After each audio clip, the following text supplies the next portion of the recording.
ფაშიზმზე გამარჯვების 70 წლისთავთან დაკავშირებით ადგილობრივი თვითმმართველობის წარმომადგენლებმა ვეტერან მებრძოლეებთან ერთად მეორე მსოფლიო ომში გმირულად დაღუპულთა მემორიალი გვირგვინეთში ამკეს და მათ ხსოვნას პატივი მიაგეს. სამამულო ომში საქართველოდან 300,000-ზე მეტი მებრძოლი დაიღუპა. დღეისათვის ქუთაისში 47 ვეტერანია დარჩენილი. სოფლიო ისტორიაში ყველაზე საშინელი ომის შემდგომ ძალიან დიდი სხვებლი გაიყო საქართველოს ამ ომში მოგეხსენებათ 300,000-ზე მეტი ქართველი დაიღუპა. ამდენი ერთად არ დაღუპულა ალბათ მთელი ისტორიის მანძილზე ჩვენი მეომრები. ძალიან დიდი არის ღვაწლი ამ ჩვენი ცოცხალი გადარჩენილი მეომრებისა და ხალხის, რომლებიც არიან შემორჩენილი ცოცხლად ახლა.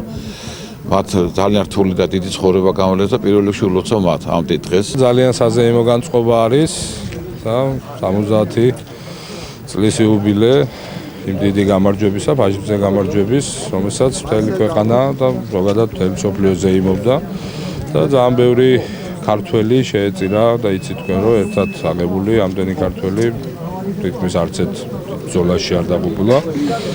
რა თქმა უნდა, ჩვენი მოვალეობაა რომ ეს ყველაფერი გავიხსენოთ და ჩვენი მოვალეობა რომ იმ ადამიანების სამწუხაროდ ბევრი აღარ არიან, მოვეფეროთ და გაუხანგრძლივოთ სიცოცხლე.